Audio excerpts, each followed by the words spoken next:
And he was calling the game. I said, that's old CB. And my friend told me that I should stick around and talk to him, and I did. We had a nice chat. I'm really glad that he made it.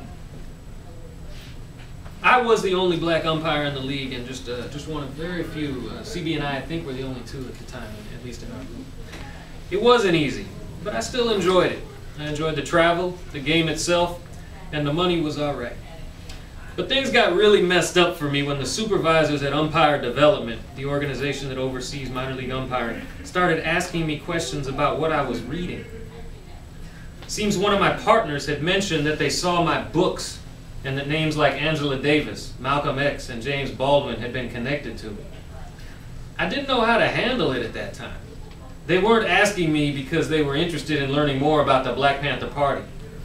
It was tough. I started looking over my shoulder all the time, never quite sure who or what was watching me.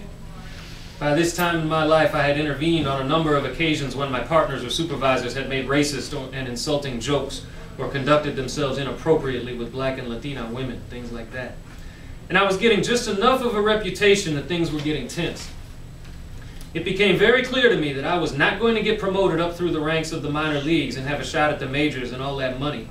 Umpires are paid pretty well.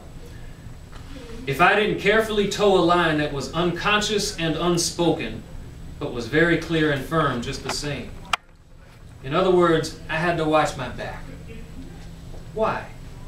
Because I'd read a few books in the presence of mine enemies?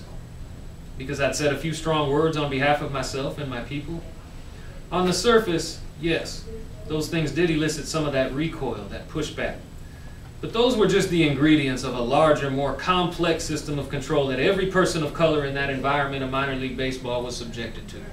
And it was a system that ensured that this professional baseball world, as black and Latin as it is, would remain white and racist.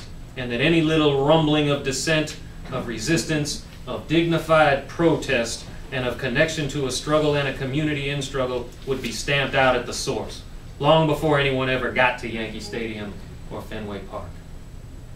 Complex systems of control. They work. And a potentially powerful group, the African American athletes, are rendered totally helpless in the face of the professional sports monster that they did so much to build up in the first place.